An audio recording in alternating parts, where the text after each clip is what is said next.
मुल्क में सियासी दर्जा हरारत कम होने की बजाय रोज़ बरोज़ बढ़ता जा रहा है। पीटीआई चेयरमैन इमरान खान साहब सूबाई असम्बलियाँ तोड़ने और कौमी असम्बली से बाहर निकलने के अपने फैसले पर कायम हैं और वो कल लाहौर में लिबर्टी चौक के जलसे में असम्बलियाँ तहलील करने की तारीख का ऐलान करेंगे। मगर ऐसा लग रहा है कि उनके खिलाफ घेरा तंग होता जा रहा है और इमरान खान साहब की नाअहली के लिए इस्लामाबाद हाई कोर्ट में दर्ज केस की जो समाअत है उसकी 20 दिसंबर को डेट मुकर्रर हो गई है। इस केस में पटिशनर का दावा है कि इमरान खान ने अपनी मुबैना बेटी टेरियन जेड वाइट जो हैं उनके बारे में मालूमात फराहम नहीं की, मालूमात छुपाई। और 2018 के जो इंतखाबात थे उसके जो कागजात नामजदगी थे उसमें सिर्फ 2 बच्चों का जिक्र किया था। अच्छा, फिर दूसरी तरफ अगर हम देखें इलेक्शन कमीशन के पास तो शाखाना केस है, वहाँ पर भी इमरान खान साहब को नाअहल किया जा सकता है। दूसरी जानिब हुकूमती अरकान सदर मुमलिकत जनाब डॉक्टर आरिफ अलवी साहब से मुसलसल मुलाकातें कर रहे हैं और मीडिया रिपोर्ट्स के मुताबिक उन्हें मौजूदा सियासी अदम इस्तेहकाम के खात्मे के लिए किरदार अदा करने पर कायल करने की कोशिश कर रहे हैं। वज़ीर ख़जाना इसाक डार साहब के बाद सरदार अयाज सादिक साहब, आज़म नज़ीर तारड़ साहब, इन सब ने भी सदर मुमलिकत से मुलाकात की और ये बड़ी मानेखेज़ मुलाकातें हैं ये। और मुल्क की इस मौजूदा सियासी सूरत हाल पर बात करेंगे। कौन है जी हमारे साथ पाकिस्तान तहरीक इंसाफ के सेक्रेटरी जनरल और फॉर्मर फाइनेंस मिनिस्टर और प्लानिंग मिनिस्टर असद उमर साहब मौजूद हैं। अस्सलाम वालेकुम असद साहब। वालेकुम अस्सलाम।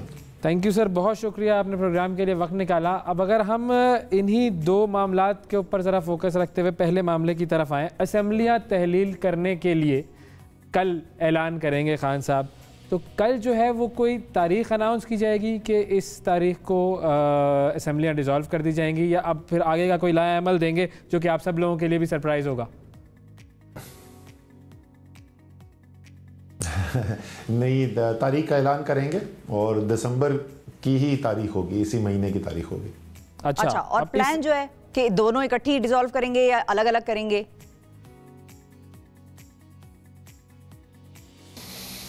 इस पे अभी तक बहस चल रही है, 2 राय हैं, लेकिन मेरे ख्याल में ज़्यादा चांसेस हैं कि इकट्ठी होंगे। अच्छा, बिल्कुल सही। अच्छा, सुप्रीम कोर्ट में चीफ जस्टिस साहब ने कहा कि जी पीटीआई तनख्वाहें भी लेती है और असेंबली भी नहीं जाती, तो ये क्या मामला है? क्या वाकई अभी तक आप लोगों की तनख्वाहें चल रही हैं और ले रहे हैं आप लोग? तो इसका मतलब कि ये किसने कहा है? ये किस supreme court sir, supreme court अखबार में छपा हुआ है। चीफ जस्टिस साहब कहते हैं कि जी वैसे तो उन्होंने एक बात बड़ी अहम की कि बड़ी सियासी जमात अगर असेंबली से बाहर होगी तो कैसे होगी, लेकिन साथ ही साथ उन्होंने ये भी जिक्र किया। ये तो चीफ जस्टिस साहब ने उस दिन भी जिस दिन उन्होंने 9 अप्रैल को ये फैसला किया था उस दिन भी वो यही कह रहे थे। उसके बाद जिस वक्त पंजाब असेंबली के इलेक्शन वाला इशू जो आया है वो सुप्रीम कोर्ट के सामने गया था, उन्होंने उस दिन भी यही कहा था कि जो सियासी सूरत हाल है इसमें नए इलेक्शन के बगैर कैसे यहाँ से निकला जाएगा। तो चीफ जस्टिस बार बार ये कह रहे, तनख्वाहें चीफ जस्टिस साहब से बोल रहे कि अगर हमें मिल रही है तो दिलवा दें यार, हमारे अकाउंट में तो नहीं आ रही। हमारे अकाउंट में तो 8 अप्रैल के बाद से 1 रुपया नहीं आया है, 8 अप्रैल के बाद से नहीं आई है, तो ये प्लीज दिलवा दें। मैं आपको ऑन एयर बता रहा हूँ, नहीं आई है। और मैं बैंक अकाउंट की अभी मेरे टैक्स रिटर्न फाइल होंगे तो टैक्स रिटर्न के अंदर भी वो बैंक का स्टेटमेंट फाइल हो रही है, तो वहां पे भी हुकूमत पाकिस्तान के रिकॉर्ड में आ जाएगी। कोई असेंबली के पास अगर कोई रिकॉर्ड है कि कोई तनख्वाही मिल रही है किसी को, तो जरूर उसका एविडेंस दें। और अगर नहीं मिल रही है तो जाहिर है चीफ जस्टिस ने खुद तो जाके तहकीकात की नहीं होंगी, किसी हुकूमती शख्स ने जाके चीफ जस्टिस के सामने झूठ बोला होगा ना। तो जरा चीफ जस्टिस साहब उस जिसने झूठ बोला, चले उसको सजा ना दे, नाम तो बता दें कौन है झूठा। सर आप लोगों के कम दुश्मन थोड़ी है, होगा कोई, छोड़े उसमें क्या बहस में पड़ना। जब आपने कह दिया नहीं ले रहे तो हमने यकीन कर लिया। लेकिन ये बताएं कि जब असेंबलीज डिसॉल्व होंगी दोनों, तो फिर तो आप लोग एक तरह से हुकूमत को या सिस्टम को रास्ता फराहम कर रहे हैं कि जो पॉलिटिकल विक्टिमाइजेशन आप लोगों के खिलाफ चल रही है, जो आप लोग क्लेम करते हैं कि भाई पॉलिटिकल विक्टिमाइजेशन हो रही है, और जाहिर है हमने बहुत सारी चीज़ें तो खुद भी आंखों से देखी हैं, तो we can agree to it till large extent, at least I can. तो वो आप लोग रास्ता नहीं फराहम कर रहे सिस्टम को कि वो फिर मजीद आप लोगों को विक्टिमाइज करे। जब दोनों बड़ी असेंबलियां तहलील करके हुकूमत से निकल जाएंगे तो फिर तो सिस्टम भी आपका ना रहा।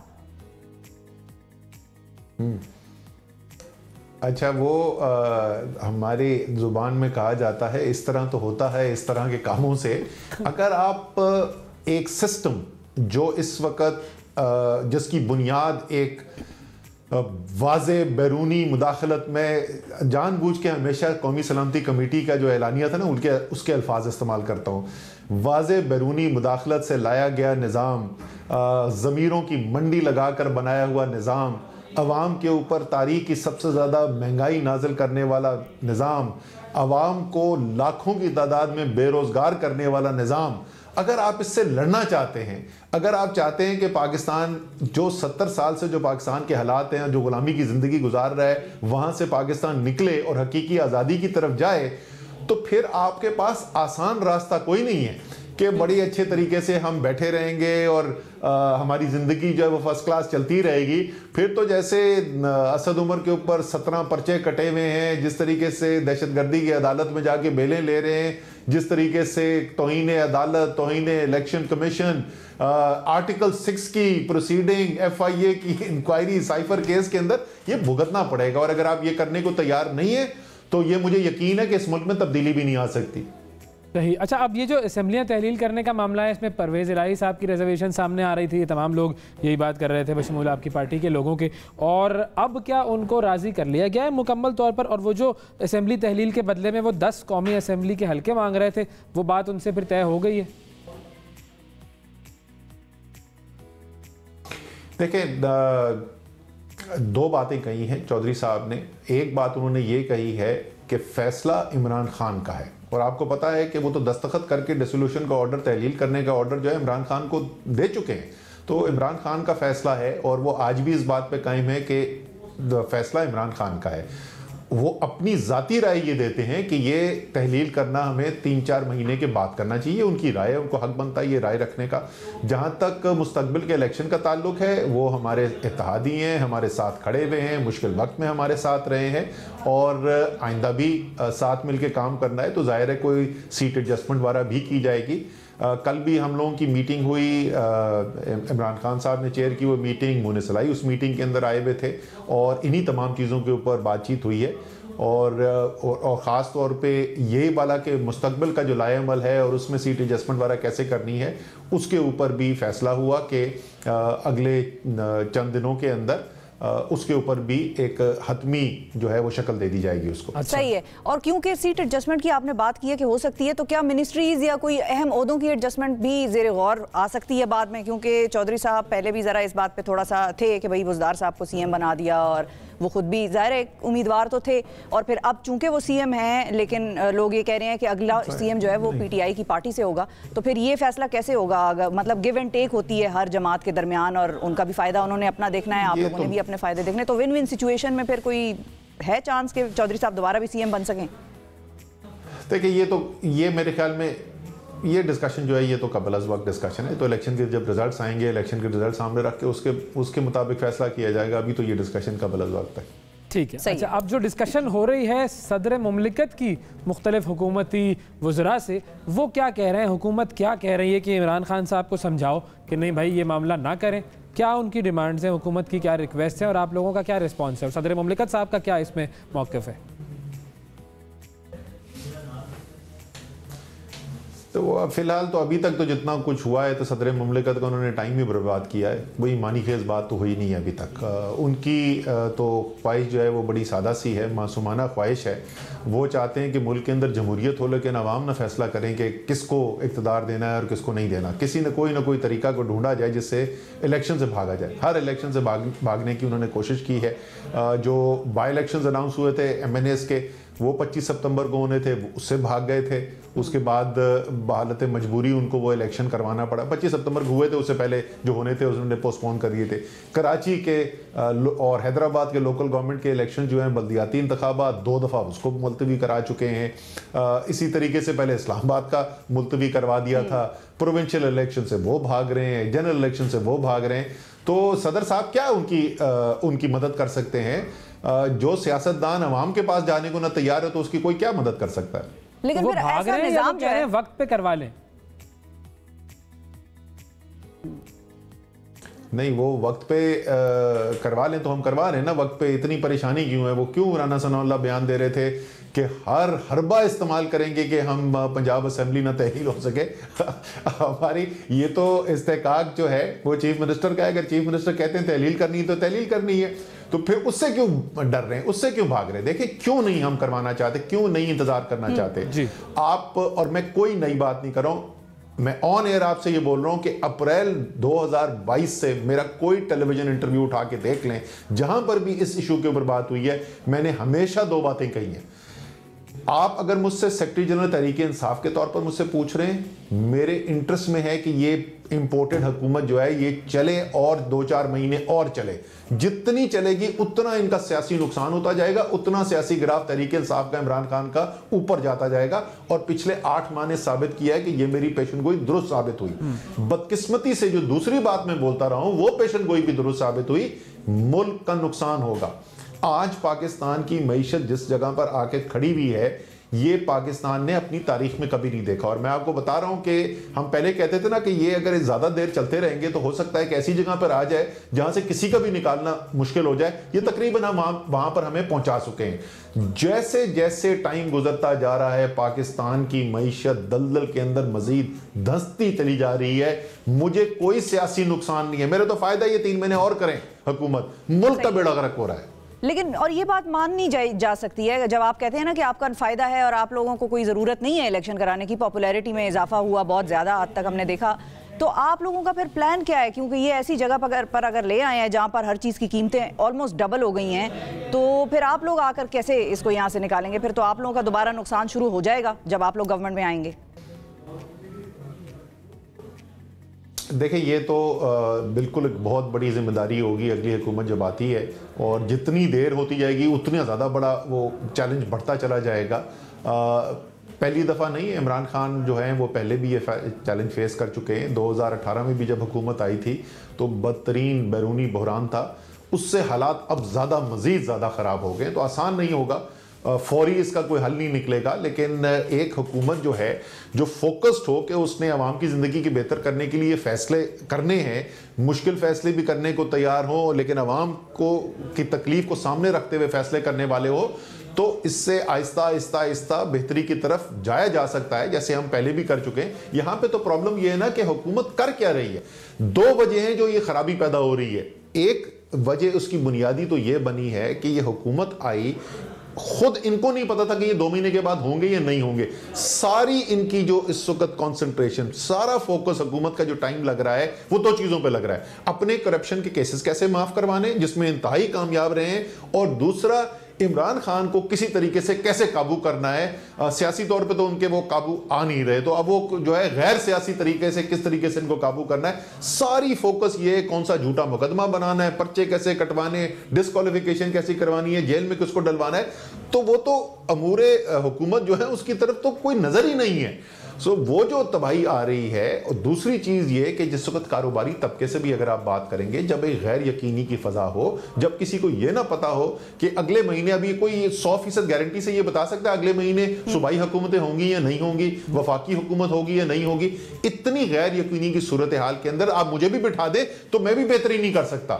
सो इसलिए ये 2 चीजें जब तक बदलेंगी नहीं, यानी 2 चीजें मैं जस्ट क्विकली कह दूं। एक तो ये कि कोई ऐसी हुकूमत आए जिसकी तवज्जो जो है वो बेहतरी की, आवाम की जिंदगी की बेहतरी करने के ऊपर लगी हुई हो, और दूसरी उस हुकूमत को भी और जो कारोबार कर रहे हैं पाकिस्तान के अंदर भी बाहर भी उनको पता हो, यकीन हो कि अभी एक चंद साल कम से कम ये बैठेंगे यहाँ पर, बेहतरी की तरफ आप नहीं जा सकते।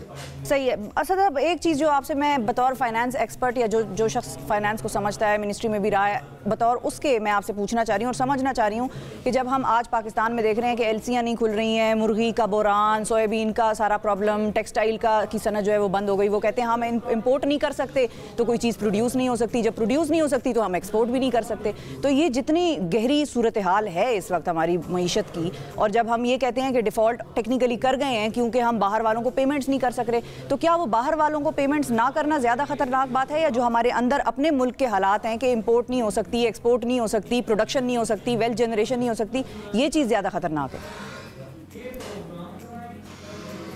ये दोनों जुड़े हुए ना, ये हो इसलिए रहा, देखें, क्योंकि किसी को बाहर वाले को इनके ऊपर एतबार नहीं था, ना ये तवज्जो के साथ कोई हुकूमत कोई फैसले कर रही थी, तो उसका नतीजा क्या हुआ कि पाकिस्तान में जो बचत हो सकती थी रूस से सस्ता तेल खरीदने के, वो ही नहीं इस्तेमाल किया, आपने अरबों डॉलर का वो नुकसान करा दिया। जो बाहर के इदारे थे वो पैसा देने को तैयार नहीं थे क्योंकि किसी को एतबार ही नहीं था कि ये हुकूमत जो है वो कल तक बचेगी भी कि नहीं बचेगी, ना ये उस फोकस के साथ ये उसको इस इशू को डील करने की कोशिश कर रहे थे। नतीजा क्या निकला? आपका तेजी से ज़र मुबादला के ज़खायर नीचे जाते रहे, ज़र मुबादला के ज़खायर नीचे जा रहे हैं, एक्सपोर्ट्स गिरनी शुरू हो गई हैं।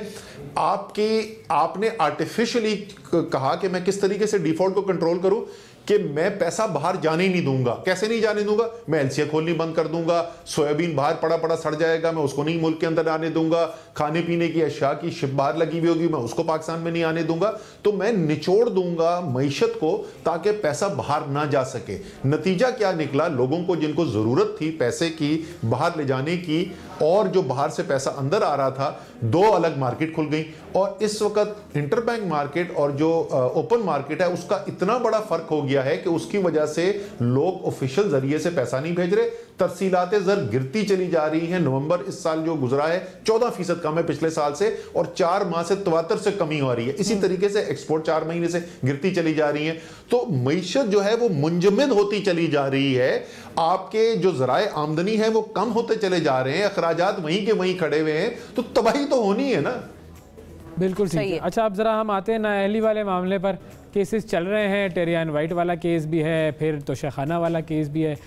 कितने चांसेस आपको नज़र आते हैं कि नाअहल हो सकते हैं खान साहब? क्योंकि हमने पहले भी सियासतदानों को नाअहल होते देखा तो है। इस वक्त अगर मैं पाकिस्तान के सियासी पस मंज़र को देखूं तो मुझे तो नाअहल सिर्फ ये पीडीएम की इंपोर्टेड हुकूमत नजर आती है, उसके अलावा तो मुझे यहाँ कोई नाअहल नहीं नजर आता। अलग मानों में जो मर्जी कर ले ना। अच्छा, ये भी आपने बड़ी जरूरी बात की। ये किसी सूरत में हमें ये लफ्ज इस्तेमाल नहीं करना चाहिए। ऐसे लगता है लोग कहते नहीं इमरान खान गलत काम करना तो नहीं चाहते थे, लेकिन टेक्निकल बुनियाद पे। जनाब, कोई टेक्निकल बुनियाद भी नहीं है, कुछ भी नहीं है इन केसेस के अंदर। ना तोशाखाना के केस से खोदा पहाड़ निकला चूहा, इसी तरीके से ये टेरियन वाला मामला जो है 3 दफा पाकिस्तान के कोर्ट फैसला कर चुके हैं। कुछ नहीं है, ये सिर्फ सब कुछ किया जा रहा है इमरान खान के ऊपर, इमरान खान के ऊपर मीडिया ट्रायल करने के लिए। क्योंकि परफॉर्मेंस से नजर हटानी है, क्योंकि दिखाने को है कुछ नहीं, क्योंकि इमरान खान का बयानिया आसमान पर गया हुआ है। तो सिर्फ ऐसा कुछ इलेक्शन कमीशन का अपना पसंदीदा इदारा है, वहां से कुछ कराओ, किसी लॉयर को खड़ा कर दो, कोर्ट के अंदर ले जाओ, ताकि मीडिया में तमाशा लगता रहे। खबर जो है वो ये चले कि अच्छा इमरान खान पे ये इल्जाम लग गया। इल्जाम के अलावा कुछ नहीं है, लेकिन इल्जाम तो कम से कम डिस्कस हो इमरान खान का। ये हिकमत अमली है इनकी इस वक्त। सही है। और क्योंकि आपने वो टेक्निकल बात मैंने इसलिए की थी कि आपने कहा हुकूमत की नाअहली हम कह सकते हैं कि उन्होंने कुछ नहीं किया, तो मैं उनके बारे में कह रही थी कि टेक्निकली आप उनकी बात कर सकते हैं बिल्कुल, कि ये टेक्निकल ग्राउंड पर उस तरह से अहलियत इनकी साबित नहीं हुई जिस तरह से ये आप लोगों पर इल्ज़ाम ये लगाते थे कि आप लोगों की टीम को आता कुछ नहीं है करना, नए लोग हैं, हम तजर्बाकार हैं, हमें जो है दोबारा मौका मिलना चाहिए। लेकिन फाइनली जो मेरा आपसे एक सवाल है वो ये है कि निज़ाम के खिलाफ आप लोगों की बड़ी जंग है और पिछले कितने माह से हम देख रहे हैं लड़ रहे हैं आप। खान साहब ने अपनी कई गलतियों का एतराफ़ मतलब बबांगे दोहल किया है, और ये किसी दुनिया के सामने गलती मानना ये कोई छोटी बात नहीं होती, लेकिन फ़ायदा तब होता है जब आप उस गलती से सीखें।